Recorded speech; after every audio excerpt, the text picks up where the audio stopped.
Hey, welcome to Combat Vet Vision. This is a platform for our veterans, combat vets, sponsors, supporters, volunteers, first responders. We really like to talk about things. And we got Chef back, Chef JB Brown on in the house. In the house today. Yes, Yeah. indeedy. You've been super busy lately. Oh, it's been absolutely crazy busy. And so Chef's got a lot to talk about. And when it comes time for his time, we're gonna throw a lot at you. Yes.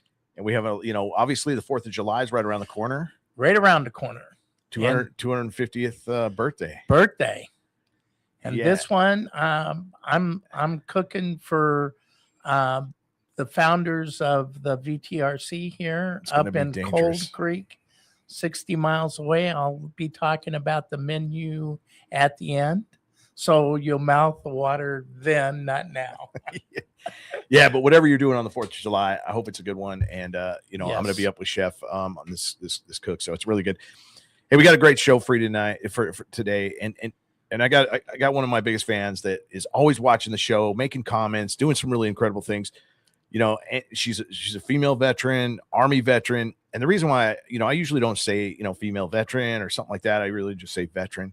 But females have a hard time sometimes, and across the veteran community of thinking of themselves as veterans. Yeah, and that's something I want to highlight only because I don't want them to have to feel that way, and I think that's a super important impact. Piece. I think Julie's going to talk about that a little bit, along with all kinds of stuff. United States Army vet and mechanic and heavy equipment operator, operator and rescuer. So yeah, Julia, how you doing? Hi, very happy to be here. Thanks for having me. Hey, you betcha. Thanks for being here. Yeah, we're looking forward to your story. I mean, because you got a lot going on, and you've known me now for about 5 years, and we've been in groups together. You've helped a lot of veterans along your path too, as well as yourself and your family. And I think it's going to be a great story. Mm-hmm. So, talk about why you wanted to join the service and your childhood. Where'd you grow up, and what's going on with you? Discipline. I was raised in a small town in the valley of California, Patterson. And so I graduated from Patterson High in May of '97.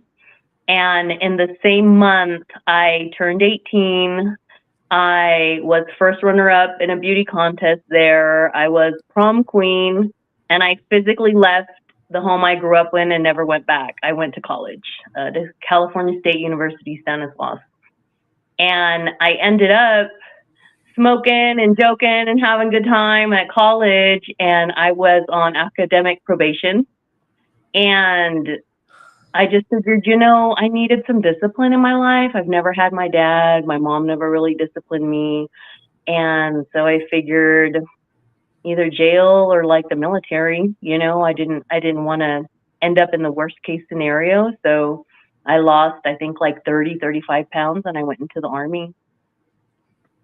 Wow. And did you make it through college at that time, or did you have to come back to it? What was the deal? What I did was I had enough credits under my belt for an associate's degree, and so I just switched those credits over to another college, and I got my associate's degree. And I didn't end up getting my bachelor's from Stanislaus State until about 2013. Wow. Okay. And so you joined the Army when? What year was that? A week before September 11th in 2001. Wow. I was in reception. Yeah. They didn't even tell us, if you could believe it. Like, well, I want to say something. You were in boot camp when it happened. Right. They don't let anybody know what's going on in boot camp. Yeah. Wow. Yeah. And what motivated you to take the pathway you did in the Army? And what was the inspiration? What was the pathway for you? I think once I got there because I needed discipline, and I just knew that I was kind of on my own in life, like I just didn't really have a lot of people behind me. Like, I had family and they were supportive enough, but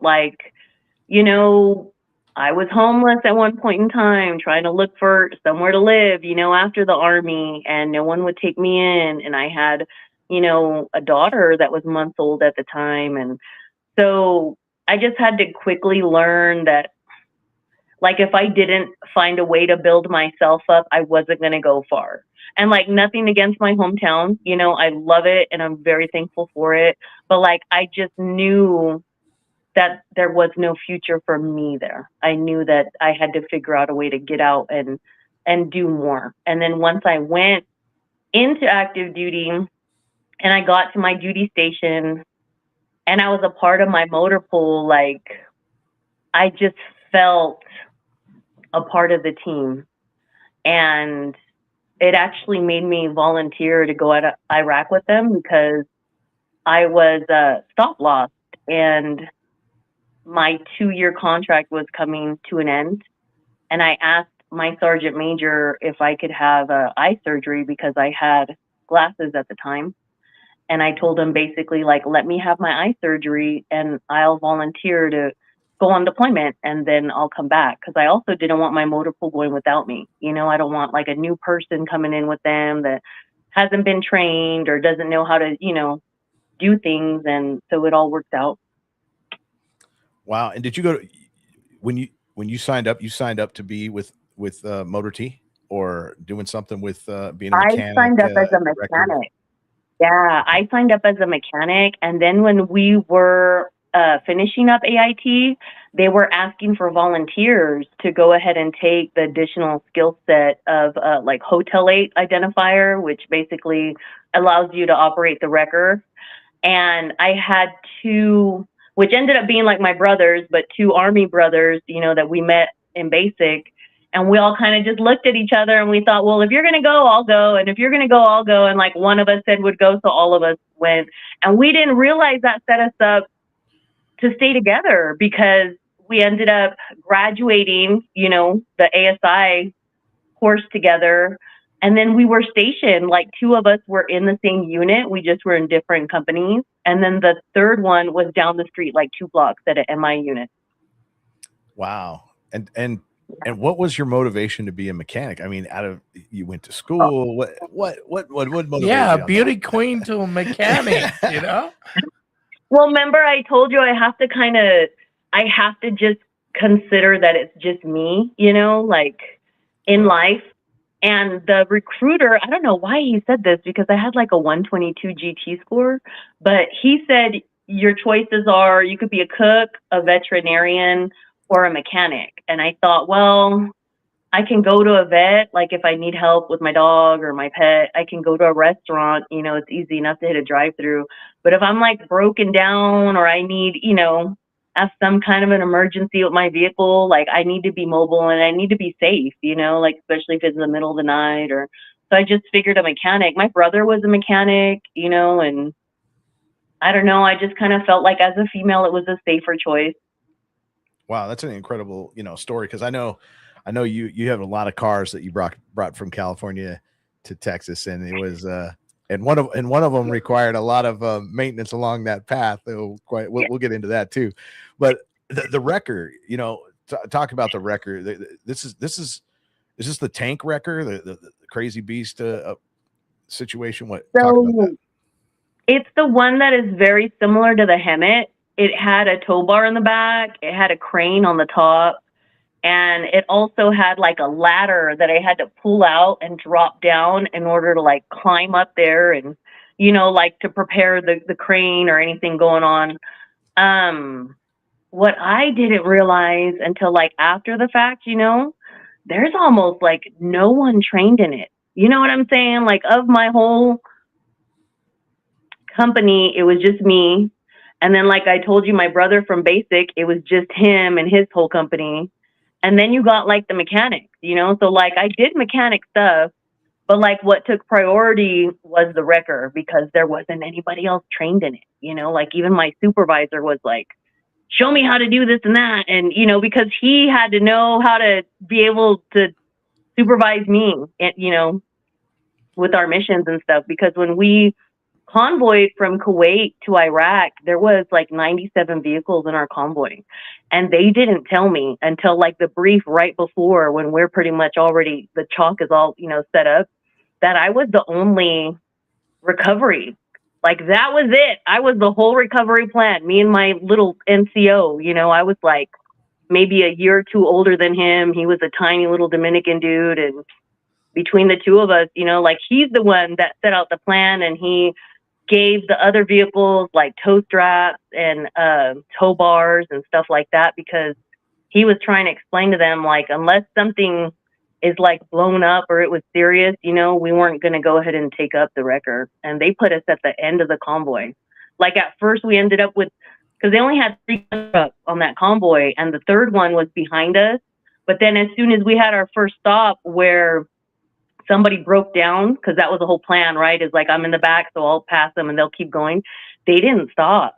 The convoy kept going. And so we're left, and, you know, there's not a lot of signs out there, like roads or directions. So it was pretty stressful, but I mean, we totally did it. So I'm glad they had faith in me and my NCO. Wow. You ate a lot of dust if you were at the end. Yeah, definitely. Yeah.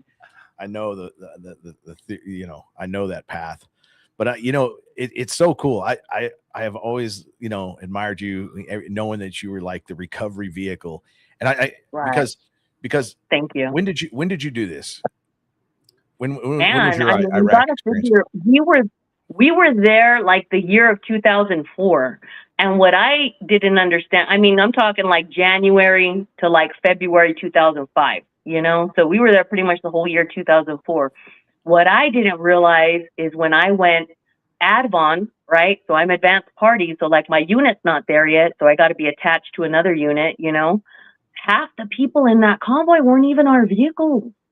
And there were people rolling out with flat tires. I mean, they had the junkiest. It made me happy for my motorboat and thankful, because I was like, these people were tore up. Like, I'm surprised we made it, honestly.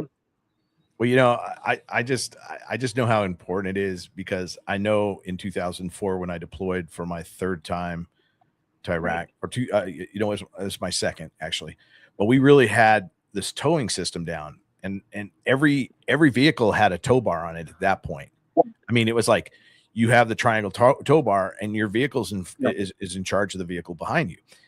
But when you have other you know, there was some Army convoys that would try to migrate with our convoy, and I was always confused as to why that was. I was like, hey man, you can't integrate one convoy into another because you lose responsibility of the vehicle. So it's super nutty. But these tow bars and this towing system became such and they were heavy too. It was like hook the thing to the front, and, you know, hook another one to the front, and then the 2 of them together finally hook onto a point. But for your vehicle, this is a cool thing. So I'm just, you know, a lot of people may not know how important that a recovery vehicle in Iraq would be, but you can't have anybody standing by, you know. And these vehicles that we fell on, my first roll out there, when we got going, I was missing 12 teeth off my flywheel. So sometimes when I engaged that starter, it'd be like, woo, and I'd have to get out and manually roll the freaking flywheel over. And then I could close the hood real quick. So I developed this really cool system to do that. But, you know, that was the second one. The second time I went, these vehicles were 1984. We're talking 2000. We were there in 2000. Every one of them was broken. 20 years old. Yeah. For a platoon size element to roll with 5 vehicles, they were all broken. Wow. Now, the third time they were 1141s, all decked up, you know, fully, you know, armored. Integrated. Yeah. You know, because the other ones, they were like sandbags on the floor, a blast blanket on the top of the roof. It was super nutty. But it's so cool. Julie, continue your story. Tell, you know. We had a bunch of people. I mean, it just reminds me, like, we had a lot of vehicles, like you're saying, that they didn't even have doors. So you're just rolling out, and you're just a visual target for whoever is passing by. And then other people, like a lot, I would say at least half of them had canvas doors. Yeah, canvas doors. Oh, that was canvas. In 2000. So you could cut with a knife. Yeah. Yeah. And then we had. You know, yeah. Go ahead. We had our motor pool vehicle that, like, my handy NCO dude, you know, he was good at making friends. And so we went and we used the scrap from the welders. They weren't even our people. You know what I'm saying? He just went and made friends. And he took me, and we up armored our motor pool vehicle. But then what ended up happening quickly, right, is the command overtook it. So whenever they left the fob, they would go ahead and take it, which I guess makes sense. But like, if we would have known that, we probably would have up armored their vehicle too, with like no skill set, no, no supplies, nothing. So I get it. No, that's awesome. And you were out there for a year, yes? Yeah, 13 and a half months. Yeah. And you volunteered to go, extend your contract, continue out there. And what happened when you got back? What was how was life when you got back? So I felt like an earthquake, like the ground was just falling out from underneath me, because I knew that soon I was going to get out, because that's all I signed up for, right? I extended for the deployment and I'm getting out. So remember, I have my two brothers, from the Army, and oddly enough, they deployed as well. And we were all in Baghdad. So we all got to see each other. If it wasn't every week, it was every other week. We got to switch stories, because we're doing the same thing, right? We each have a wrecker. And I was the first one of the three to get out. And it was that same time again where we all kind of pointed at each other and said, well, are you going to stay? Are you going to go back home? What are you going to do? And one of them was staying in Texas. They both were from New York, and I was from California. And I had nobody and nowhere to stay and no income. So I had to leave Texas. I didn't want to, but I had to, I went back to California because at least I had family or friends or, something to go support. Start off Yes. of. Yeah. And support. So I left. And that's how we stayed, that one ended up in Texas. And that's why I moved to Texas, because I was like, well, at least I'm a day's drive from him, or, because Texas is big. And then the third one, he ended up going back to New York, and he stayed in New York. And I'm trying to recruit him and get him back to go to Texas. But yeah, we haven't seen each other really since, it's been like 20 years. Yeah. Wow. And so when you got back to California, what'd you end up doing? I went straight into the reserves. So whatever the last day was of my contract for active duty, I was already signed in to a contract again for the reserves the next day. And that started off in California. And I didn't want to have sweat and dirt and, cleaning my hands with brake cleaner anymore. And so I switched out to paralegal. And then I ended up in 2010 deploying to Kuwait, which was a much less dangerous, less challenging. It was like Groundhog Day every day, really. It was boring. Deployment for a year. And that's what I did. I stayed in California in a reserve unit until I got out. Wow. And you and then what did you end up doing? Well, that was the big question mark. You know what I'm saying? Because I actually had asked my commander, hey, I get it, you need to have deployable soldiers. And I was pregnant. And I just remember I mentioned, I don't have anybody. There's not mom, dad, aunt, uncle. It's not somebody going to take care of my kid for me to be able to deploy. And so I had to get out. And I just kind of asked them for a favorable, chapter. You know what I'm saying? That way I can get my benefits and stuff. And yeah, he agreed and he let me out. And in 2015, I think, is when I got out on the paperwork. And in 2014 is when I had my daughter, and pretty much was my last day of actually physically showing up in uniform was sometime in 2014. And then I was just kind of lost. That was around the time when I was about homeless, and I just didn't really, I was looking for somewhere for me and my daughter to stay, and I ended up figuring it out, but it was really challenging because it was forced. You know what I'm saying? It was like a friend from the reserves who decided to take me in, but she didn't have any kids, and so I knew she wouldn't be able to relate to that.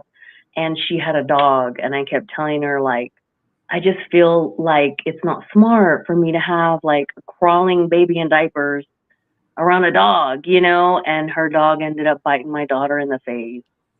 And when I tell you, I didn't spend one more night in that place. I literally left that night to go stay with a friend on her couch And then the next day, I reconnected with another friend from high school, which again had been like 20 years at that point. I had seen her talk, we fell out of touch. And she let me stay there with my daughter. And she went with me the next day to go get all my things from that apartment and stuff them all in, her vehicle and my vehicle, and go stay with her for a few months until I found a place. Yeah, it was tough. And I know how important your kids are to you, and that's such an important thing. And that's the whole reason you ended up leaving California and getting to Texas and doing all this stuff. But hey, in between though, you went through a lot of different courses, at college, right? Still doing some college stuff. And you started to kind of deal with the effects of leaving the Army, PTSD side of things, and getting involved in some groups that before you met me, you were talking about them. And if you could elaborate on some of that things. You also got into some nonprofit stuff yourself to help veterans and doing some things. So talk about some of that. So at that time frame, I didn't really realize that I had PTSD. You know what I'm saying? I'm like, I had a domestic violence issue before I was a mom. I had a DUI, like all these things were lining up, and I was just kind of like, I feel like this is a little like out of my personality, like I don't feel like I'm that much of like a troublemaker or anything. And I don't know how or what, but I did start putting the symptoms together and saying, you know what, like, I think the Army changed me, like I'm not going to say I was an angel going into, but I was like, I'm pretty sure I'm different now, And so then I had ended up going into the VA there in California to a PTSD group. And I was pregnant with my second child at this point, right? And let me ask you a question. How long from your departure from the military career to getting to the VA and getting some help, and what pushed you into that? So we're talking reserves, let's say 2015. My son was born in 2017. So figure 2 years. But if you consider my first contract, and that was 2005, figure that's 12 years, So it depends on where you count. If you count end active duty or end of reserves, but that's how long. Did you start dealing with things in 2005 that pushed you? No, I didn't know. That 2005 was that domestic violence arrest. And 2012 was a DUI. So all these breadcrumbs, life, just living life, and just raw dogging it, not knowing what's going on. That's it. Yeah. Done that. So finally, when I found myself in the PTSD group, I was looking around and like, I finally fit in somewhere. Like, I know it's super weird because there's like, 30, 40 men physically in this group every Friday. But I was like, they accept me. Like, I can talk to them openly. Like, they were so vulnerable and honest. And I was just amazed. And I felt great because I was like, I'm not like as crazy as I thought. Like, I thought, girl, your whole life's going to go down the tubes if you don't like, pull your big girl panties up and figure it out. And the PTSD group, it gave me a north, man. It helped me figure out. And when you're talking about like the training and stuff I did on my own. So remember, I was pregnant in 2014 with my first. Well, along these lines, I'm still figuring out that I have PTSD or whatever, right? I still don't really get what's going on. I just knew that I was rough around the edges, and my goal was to be the best mom I could. So I was like, let me soften myself up. And so the whole pregnancy, I went to school and I got certified as a life coach, a holistic health practitioner, a behavioral therapist, and a clinical hypnotherapist. And I want to say in 2016 is when I had helped co-found Fixed, and it was a nonprofit for veterans. And I can't say that I've ever felt more purpose and more blessed in my life than when I was working there. Right. That's such a big thing. And then what was it that kind of, you ended up losing touch with your group, or some of your groups just didn't feel the same after that, or you what'd you end up doing? Well, you gotta figure like I had to physically leave California. You know what I'm saying? Because all those breadcrumbs were that's when you going up. left California. Yeah. Yes, yes. And you know what? I still, when I can, because they haven't kicked me out yet. You know what I'm saying? Of that group that I was going to in Modesto and the VA. And so I go virtually whenever I can every Friday still. Yeah, and then you ended up finding my group through some Mm-hmm. contacts.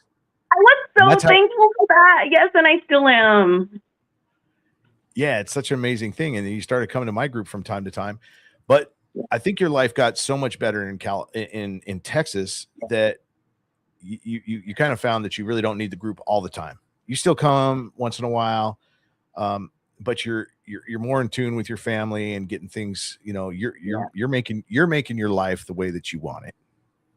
We finally made a routine, like because you've been deployed, right? So on deployment, let's say that 3-4 month mark, and you're like, all right, incoming.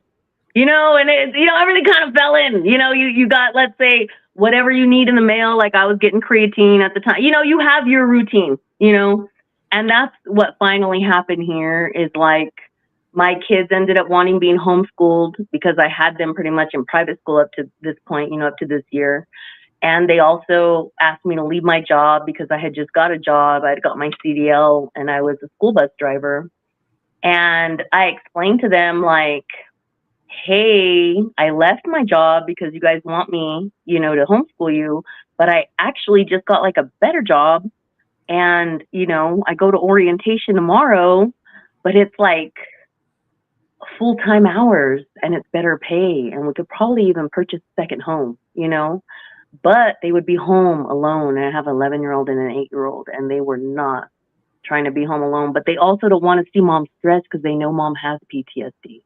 And they know when mom is laying around the house, I'm a lot more chill than when we're, I got to go to work and I'm trying to get out the door and, you got to feed my son. And, so that's how we ended up doing is now we finally have our routine and it's very chill and I'm very thankful.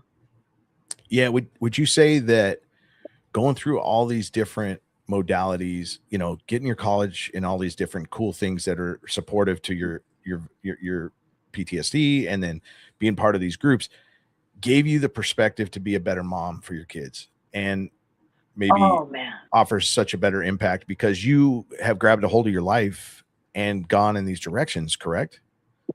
Talk about your mindset on how you feel about taking on these challenges, talking to the kids about your PTSD in a proper manner. How does that work? I feel like I never would have did it on my own. I feel like the way that life just kind of forced me to go here and there, I had to figure out the symptoms that I had PTSD. I had to figure out, like you're saying, hey, I have kids now. How am I going to integrate that without negatively affecting them? So I'm just as open and honest with them as I can be. And like, sometimes I'm talking to them and I'm crying and my daughter is just laughing because she's like, it's not a big deal, Mom.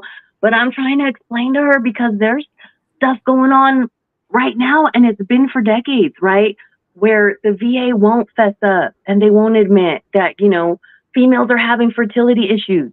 There's females that can't have babies. There's females that didn't even deploy, that were just in the motor pool, that, were surrounded by chemicals. And now they're one kid that they were able to have can't have kids either, and I'm trying to explain to my kids, like, it's all gravy right now, but like later on, you're going to realize and put 2 to 2 together, like the military affected your mom and it's going to have an effect on you as well, even though you're not in the military, even though you're just kids.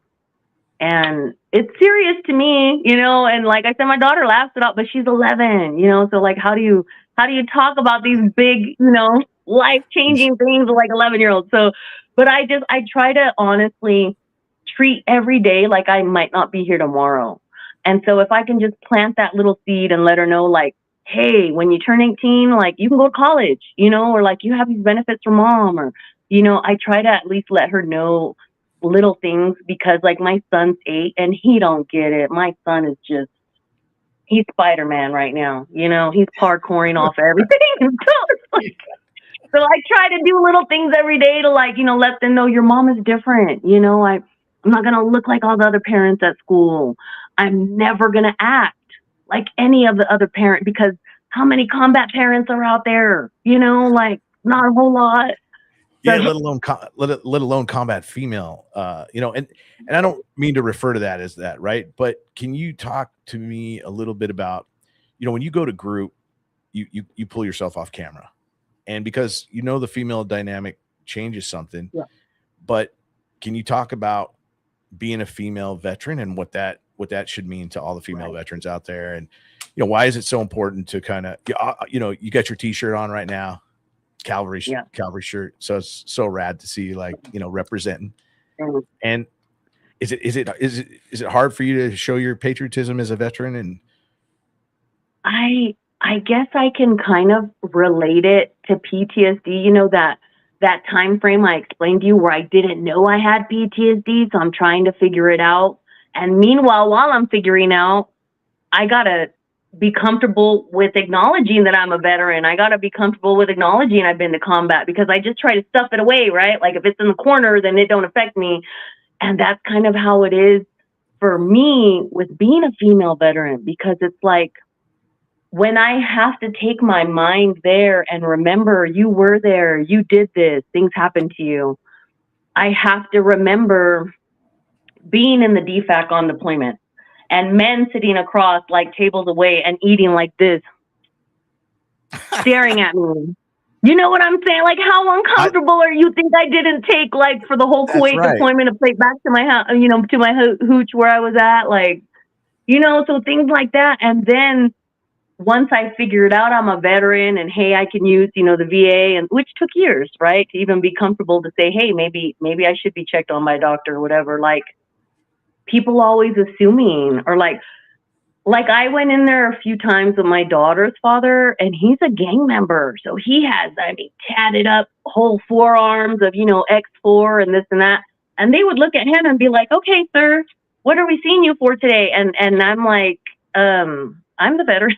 I you know, he's not here for anything besides support. And it's hard to get, and I don't want to fight for acknowledgement. Like, I'm very happy being in the background, but I also had to look on the other side of it, because I'm over here, and I had to look over there and be like, I'm a female, let's say in that group, you know, one of like 40 people a week in that group. I'm the only female. I don't want to have any negative effect on the group. I also don't want to bring any attention to myself in the group. So I'm wearing like t-shirts like this, or, you know, covering up, or like have the hair, you know, like in a mom bun, or, you know, no makeup. Like, this is just for y'all today. I don't ever look like this, because I don't want the attention. I want to blend in, even though I get it, I stick out, but it's hard. Like, I can't really express to you honestly that I've dealt with it, come to terms with it, built on it, anything really. Like, I still kind of stuff it a lot in the background. You know, and that's really too bad that you have to do that, but that is the dynamic. You know, I know we try to make everybody so equal, but you can't do that when you got women and men together and the tractions kind of kick in. And like you said, they're sitting there at the chow hall just looking at you, because there's no women in military. It just isn't. We didn't have women in combat for the longest time, because it creates a whole different dynamic. And you're so good at not wanting to create that dynamic. It's sad that you have to do that. And it's always been sad for me when you come to group and you're like off screen, but I understand why you do it. And I appreciate you for acknowledging and understanding the dynamic can change, and you don't want to change that dynamic. And it just happens. And they, you know, big thanks for talking about that issue, because so many cool issues about you, and thanks for coming on the show and doing this. And what else do you got to talk about? What else do you want to talk about? I just wanted to talk about resiliency in general, because like, I figured like the target audience here, right, is military men. Like, that's going to be a majority of your viewers. And what can we all relate to, even though I'm not a military man? You know, we might have come from various backgrounds growing up. we had to figure out, when we were young, a lot of us probably enlisted in our early 20s. We had to get our footing, so to say, in the world and figure out who we are and what we're about and let the military build us up. But then we all got out and we all had to figure out, what do I want to do from here? I'm not going to be in an Abrams tank every Friday at the motor pool, or, what am I going to fill my days with, And then a lot of them had to be comfortable with even saying, I might have a disability. I might need some VA money every month. And that takes a whole other, leaving your comfort zone. Yes. And that's what I wanted to talk about, is just resiliency. Like, I know it's hard. I know sometimes just to get out of bed is like, man, I'll just roll over and stay asleep, especially if you don't have people depending on you. You don't have a family, you don't have kids, you're just by yourself. Like, I get it. It's hard, but like, you can do it. And there is another side of it where it's not roses and, it's not all dandy and perfect, but like, it gets better. You get to manage it. You get to figure out your ways of, maybe I want to go exercise today, or maybe I want to meditate, or like, maybe I want to open my mind and do some hypnotherapy today and just see what that's all about. Like, just to be open, I get it. It's hard. And like, just get yourself out of bed and do it, Yeah. Thanks for sharing this. And thanks for sharing everything. You got just a couple more minutes. I want to, if you want to get a hold of Julia, you can definitely do it through me. Yeah, she's very private and everything, but she still wants to help out. I'm going to have her boss on from your nonprofit on at some point. I'll reach out to him. Nice. And looking forward to talking to him. And this is the nonprofit that she co-started and made this happen for veterans. And even being on the show, this becomes a record of support for our veterans, no matter where they're at. I think anybody should be here to listen to it. And I think thanks for sharing the female dynamic and your thought process on what you go through and why you're this way and that way. And I think it's super imperative that we talk about it and make others understand. Cause honestly, somebody's waiting around for 50 years until they get to the VA. Yeah. I'm not pointing at anybody right now. No, I came to the VA in 1974, but that's when I came. But Julia, but you didn't go back to the VA and get your full benefits till when? Oh yeah, 41 years. 41 years. I tried and denied 3 times before I finally figured out how to do it right. But Julia, one thing that I applaud you. One thing for our listeners, when you're in a combat zone or in a different country, the bullets that come whizzing by, they don't go, well, she's a female, we got to go to a male. Yeah. We're all in the same boat, and I applaud that you showed a lot of honesty and drive in overcoming some of the things that you've had. I've had issues in my life. I know how that is. And, one of the best things we can do is give to other people of our time and our energy and our knowledge. And that way it makes us feel better. And that's what it's about. I want to feel good. I want to have a good time, It definitely. Life is not dress rehearsal. Hey, if you want to give any other information or how to get a hold of you, you can do that. But again, you can get a hold of her through me, and it's usually I like to filter it, and she likes the filtering, I'm sure. Yeah. I just have an email if if anybody would like to reach out directly, but they can certainly anytime, reach me through you. It's Julia, Julia, 209-892-6547 at yahoo.com. And thanks so much for having me on the show today. Like, it feels light. It feels like a big weight off my chest to just even be acknowledged, like just to hang out and be like, we're veterans, what's up? I hope you're doing good, because it's, the camaraderie, there's nothing to it, man. There's nothing you could compare it to. Nothing. Yeah. It's really cool to come on the show and hang out too. Like I usually, I spend all my time talking to a lot of veterans, and I haven't talked to you in a long time, but I see your text from time to time, and I'm glad that you like everything. And I'm always trying to say something to you like, hi, thanks a lot. But, we haven't talked in a long time, and it's great to have on the show to refresh my memory of your service, because I can't keep everybody's service in my head, but I do keep a lot of people's services in my head. And I try to honor them through a lot of different things. You're going to be honored on the golf tournament that's coming up on the 30th through Gray Star.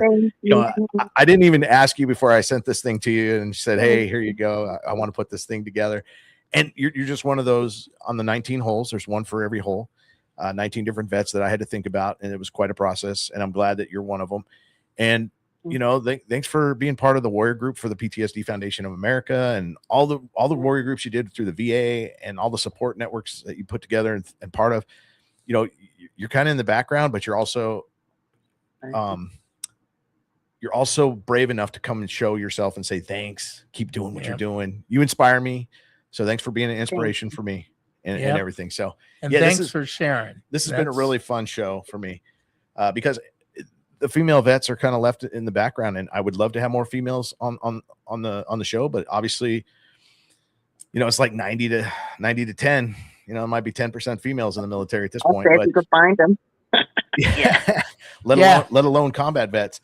And it's just an honor to have you here, Julia. But until next time, hey, and you feel free to come on the show anytime when we got these 10-minute segments. If you're getting involved in something, or you want to bring something up, and you feel like, hey, I need to give a refresher on this, and you want to say, your voice could be heard here in that 10-minute segment, or a whole nother podcast if we want to do that. Thanks. All right. We'll talk to you soon. Julia. Take care. Yeah, thank you. Hey, we're going to just transition into Chef JB's kitchen right now. Then we'll get into the 10-minute segment and just kind of throwing some things out there that we'll kind of brainstorm on. Chef JB, how you doing, brother? Oh, I'm doing good, man. We're in Chef's kitchen. How kitchen you now. Doing? I'm good. I had a lot of time with Chef last week because he was so busy. He needed my help. Yeah, I had to have somebody help transport some students. I work with St. Jude's Ranch. I oversee a program, and we're doing a little catering. So we were doing United Way. And the catering, Chef, you gave me some food to take home. I still got some in the fridge, but it's awesome. Thank you. God bless me very much with my passion of food. And like Julia, I had to find my way. And thank God I did it at an early age, that I got some stature before I actually semi-retired. And, my sister said, well, you're retired. When's it going to be enough?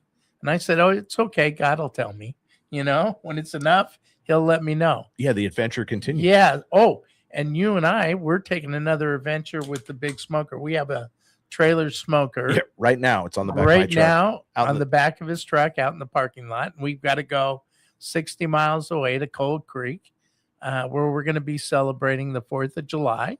One of the co-founders here at the Veterans Transition Resource Center lives up there in a log cabin off the grid.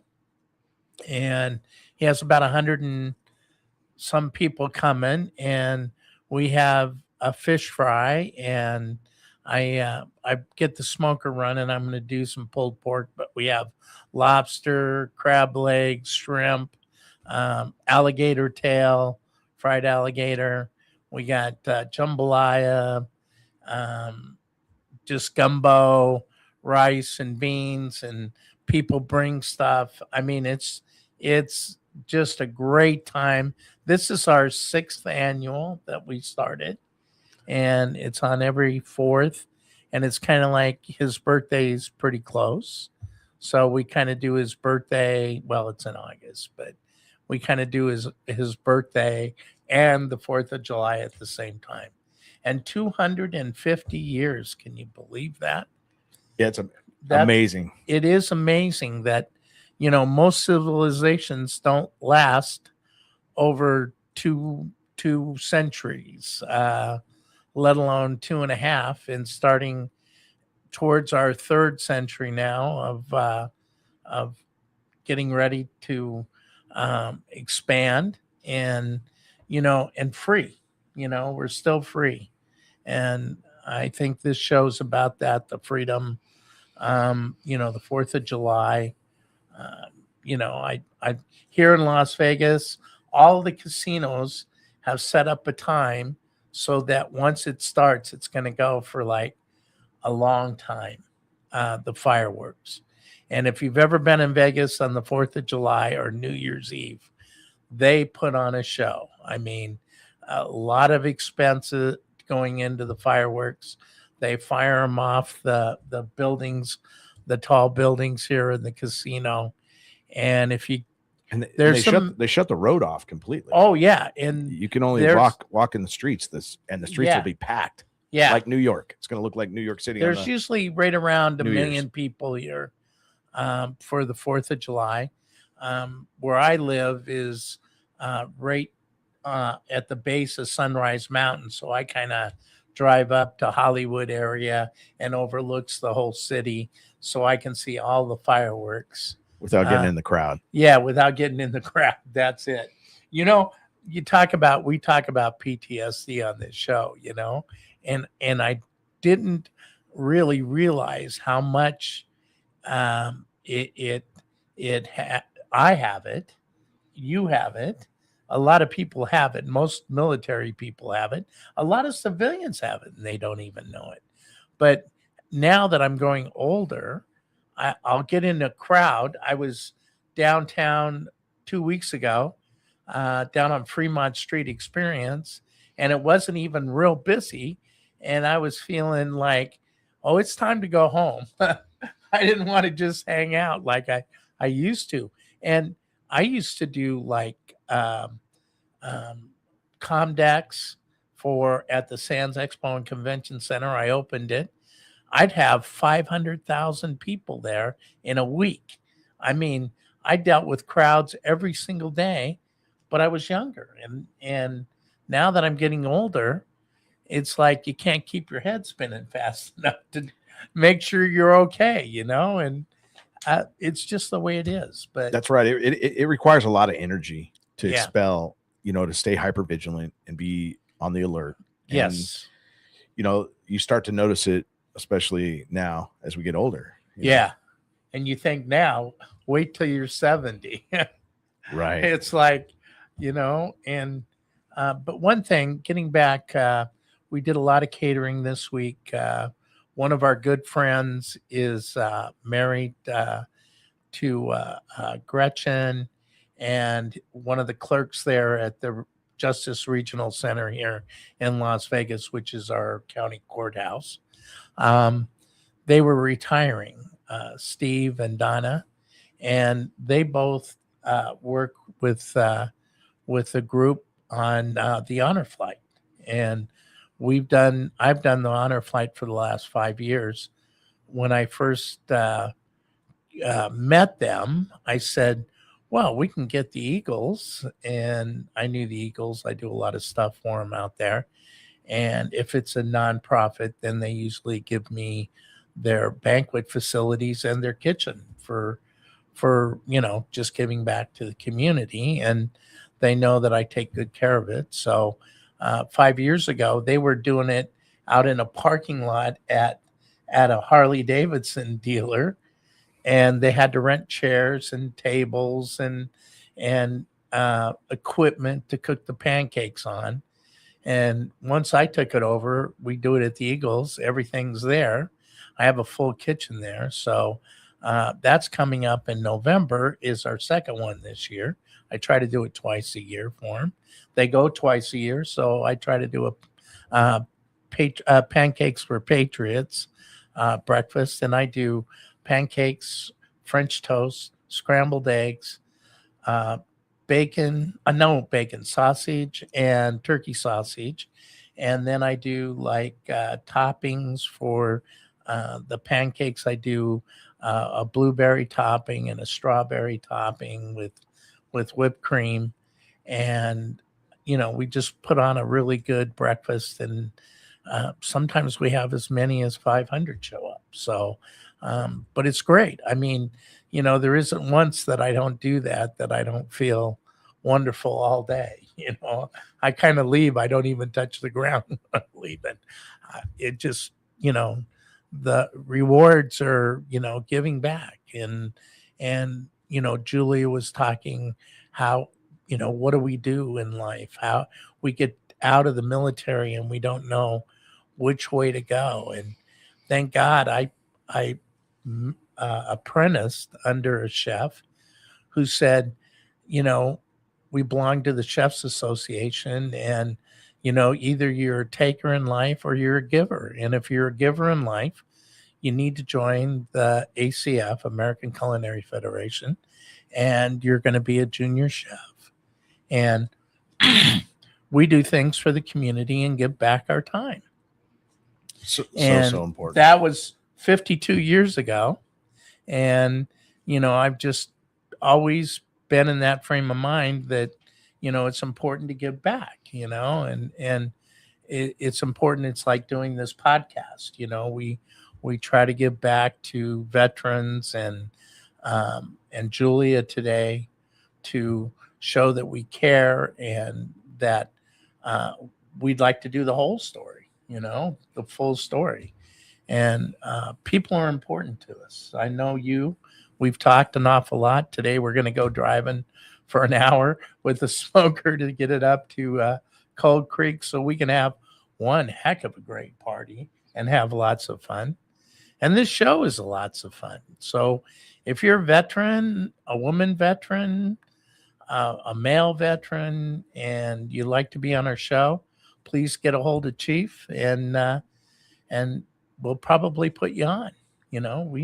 Every Tuesday we're here at 1:00. We're on a lot of different formats because our buddy, I'd like to put a shout out to Brian. He's our behind the scenes guy. He runs our podcasts and puts us on all these platforms and gets us out there. So he makes us look good and sound good. So Brian, thank you very much for being there for us, because this certainly wouldn't happen if it wasn't for you. Exactly. Hey, and we're gonna drop into feed drops here real quick. Yeah. But before we do, I just want to put a shout out to Brad Fight. Thanks for popping on here and throwing the kudos up there, man. It was really good to hear from you. Combat vet, Purple Heart recipient, musician, does a whole bunch of other things. Yeah. Incredible people. Thanks for watching my podcast and with Chef. We're co-hosting this thing together and making it happen. I want to say thanks to the PTSD Foundation of America, Warrior Built, all the nonprofits that I'm part of, my podcast, Brian Colburn, SitchRadio.com. And I want to put a quick shout out to Vet Talks. Vet Talks is here in Las Vegas. I'm going to be talking there on the 17th of August, I believe, with Mike DeLeon from Recon Chief, and he'll be up there. And I think it's going to be a cool deal too. I got the 30th of this month, July, on 30th of July, I have a golf tournament in Southern California with Gray Star and doing some things with that. And Chef, any other words from you before we give it to feed drops? No, let's get into feed drops. All right. Hey, Brian, come on deck. And this is feed drops. Feed drops is Brian's deal. He did this cool thing. This is feed drops on Combat Vet Vision. But feed drops is his podcast where he kind of evaluates podcasts so that you get the scoop of how well this podcast did today. And Brian, and he gives us some pointers. So we're going to always try to make improvements. And that's an awesome deal. Brad, good to see you, brother. Hey, I want to put you on the show sometime. Thanks for showing up. He's putting it out there. He wants to come up there and put some crayons on the smoker. Yeah, there you go. Hey, I know how he eats them. Exactly. Absolutely. Go ahead, brother. We need the crayons, the red ones. They taste best. Oh, man, I'm scared of you guys. Hey, man, good show colorful today. And it's awesome to have the female vets on. And I was in when there were no females in our infantry battalions. And I remember when we came back from Japan, we were checking rifles into the armory, and you know how there's always a sentry there asking for ID. And it was a female. And I was like, where did we get a female to stand guard at our armory? But hey, we don't have to if she is. So we were grateful. But it is such an awesome opportunity. And the awkwardness that she spoke of. We got kicked off Kadena. When we were overseas, we would go down to Kadena to see females that weren't Japanese because, and Brian is a Marine, just so you know, and Marines were usually the reason why Navy corpsmen didn't get to go to Kadena sometimes, because it was secured for about a month. They got kicked out of there. Marines would be like, hey, you guys can't come back for about a month. Yeah. Sorry about that, guys. But, what are you going to do? We were on Camp Schwab and nothing. Hey, men will be men, man. When we were in Fuji, it was, what was that camp? Anyway, it doesn't matter. But yeah, there weren't a lot of females to talk with or engage with at all. So I definitely understand that awkwardness, more so now in my older age with a daughter of my own. I can definitely sense how uncomfortable that must have been, but it's good to hear that side of the coin, man. It's good to hear these stories. Yes. And hopefully it can adjust some attitudes of those that are still serving. And I think it does make it not as uncomfortable as it can be. And all in all, man, I mean, same things I'm going to tell you guys. Write out a few questions. Go back and forth between chef and chief. Let's make it a little more dynamic. That would be awesome for the show, but things went smooth. You guys sound great. There was zero static. I don't know if you bought some shielding for the cables or whatnot, Chief. I made sure that the cables were not close to each other. I kind of mapped out the cables differently, and I very cool dropped this cable, the microphone cable down, and did some micromanagement. Simple little things improve audio quality. And if you don't know, you don't know. And that's why we do feed drops. And it's little things like that increase the audio quality. It increases the listener or viewership for your audience. Because most people, I know if audio's bad, I bounce out. We all do. I just can't. I mean, in my ears, probably a little more attuned than most, doing what I do for as long as I have. But great show. And Chef, we missed you last week. I was actually there at the VTRC, got to see the place. Yeah, that's what I heard. It was crazy busy last week. I'm sure it was, man. It's just too much sometimes, especially as I get older. I mean, and I'm working with students, 18 to 22-year-olds, and workforce development. I don't know if Chief told you, but we went down the strip mall there a little bit and dined at the pub there. The Village Inn, yeah. Village Inn. Yeah, it's not a bad place. They have fish and chips, pretty reasonable. That's what we had. First thing we both had. Yeah. So that's their number one thing. And it's not bad and it's not expensive. And and the root beer. The root beer was they brew their own. Tasty, man. Yeah. Nutty. Mighty tasty, but great location. You guys are doing great work. I anticipate being there a little more frequently with my travels. So it'll be good to and I'm looking forward to feeding you. It'll be the first time I get to feed you. Second time. Yeah, you took us to the but I didn't South Point. I didn't cook I'm going to be cooking this. So that'll be good. I'm actually the chef for the day. So that'll be good, man. That'll be good. But great show, guys. Same critique as before, and I know it's going to take some adjustment and some time, but I'm going to pop off. Appreciate you guys. Appreciate you allowing me to come on and critique. Yes. And thanks, Brian. We look forward to seeing you this weekend. Yep. We'll see you soon, boys. Thanks, brother. All right. Hey, awesome time here at the show. I mean, I really enjoy having the guests and to just find their pathway, look at it and be able to just enjoy it and sponsor them through it and help them along the way. Yeah. There's so many cool things. We're at the Veterans Transition Resource Center right here at the studio. That's where we're at. We do a lot of things here, and as well as all the things that I'm doing with Warrior Built, PTSD Foundation, so many other things, but it's all to help the veterans in certain ways and directions, job opportunities to, get them the right support that they need. Yes. And it's up to you as a veteran, be involved in your life, be engaged in it. And there's so many different things that we all need to do and improve on, including myself, that will make things better. And I think we can do it together. We do it better together. Yes. And also, if you need to collaborate with a veterans group, a 501c3, we're here for you. And we love to collaborate with other groups, even if they're a 501c3, just to be out there and together, more hands, hence easier the word work. Resource Center, the Veterans Transition Resource Center. We definitely need to be part of that. Not just for veterans, for their families, their wives, their and spouses. first responders as well. Yeah, first responders, please. So until next time, thanks for being here. We'll see you later. Strength and honor. Out. And bon appetit from Chef. Bon appetit. The only way, and we need nothing more. The only way, together forever, that's for sure.